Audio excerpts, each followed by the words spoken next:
ओम नमो नारायण भक्तगणों। 14 सितंबर 2023 को भाद्र मास की अमावस्या है। इस अमावस्या को पिठौरी अमावस्या, कुशा अमावस्या भी कहते हैं।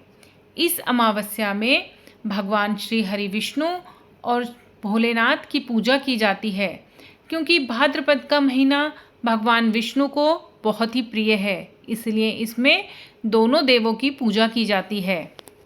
अमावस्या हमारे पितरों को समर्पित है। इस दिन हमें अपने पितरों के निमित्त तर्पण करना चाहिए। आज के दिन हमें दान पुण्य भी करना चाहिए, और यदि हम ब्राह्मण को भोज ना करा सकें तो हमें किसी भी ज़रूरतमंद या किसी गरीब व्यक्ति को दान देना चाहिए। इससे हमारे पितृदोष दूर होते हैं और हमें हमारे पितरों का आशीर्वाद मिलता है। जीवन में उन्नति और प्रगति होती है। इस दिन बहुत सारे उपाय भी हम करते हैं, जैसे कि इस दिन तेल से चुपड़ी रोटी कुत्ते को खिलानी चाहिए। अगर आपको कुत्ता ना मिले तो आप कौए को भी डाल सकते हैं। पिठौरी अमावस्या के दिन देवी दुर्गा सहित 64 देवियों की पूजा करने का विधान होता है। पिठौरी में पिठ शब्द का अर्थ होता है आटा, इसीलिए इसे पिठौरी अमावस्या भी कहा जाता है। इस पूजा में कुश का बहुत महत्व होता है, इसीलिए इस दिन कुश को चुनकर घर लाया जाता है। इस कुश को पवित्री भी कहा जाता है, और हमारे हिंदू धर्म में कोई भी पूजा पाठ कुश की अंगूठी पहने बिना सफल नहीं होता है। इसको इसीलिए पवित्री भी कहते हैं। पौराणिक मान्यता के अनुसार एक परिवार में 7 भाई रहते थे। सभी के बच्चे भी थे। परिवार की खुशहाली और सलामती के लिए परिवार की सभी बहुएं अमावस्या का व्रत किया करती थीं।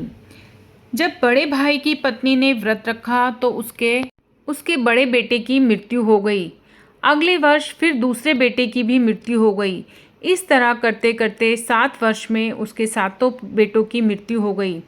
तब बड़े भाई की पत्नी अपने 7वें बेटे के शव को छुपा दिया था। उस समय गांव की कुलदेवी गांव की रक्षा करने के लिए पहरा दे रही थी। तब उन्होंने बड़े भाई की पत्नी को दुखी देखा और उससे उसके दुख का कारण पूछा। बड़े भाई की पत्नी ने रोते रोते 7 वर्षों की पूरी कहानी उन्हें सुना दी। कुलदेवी को उन पर बहुत दया आई, और फिर देवी माँ ने उससे कहा कि जहाँ जहाँ तुम्हारे बेटों का अंतिम संस्कार हुआ है वहाँ वहाँ पर तुम हल्दी छिड़क दो। कुलदेवी के कहे अनुसार दुखी माँ ने वैसा ही किया। जब यह कार्य करके वह घर को लौटी तो उसने देखा कि उसके 7 बेटे घर में बैठे हैं। अपने बेटों को जीवित देखकर माता खुशी से पिठौरी अमावस्या की जय जयकार करने लगी, और तभी से माताएं अपने बच्चों की लंबी आयु के लिए पिठौरी अमावस्या का व्रत करती हैं।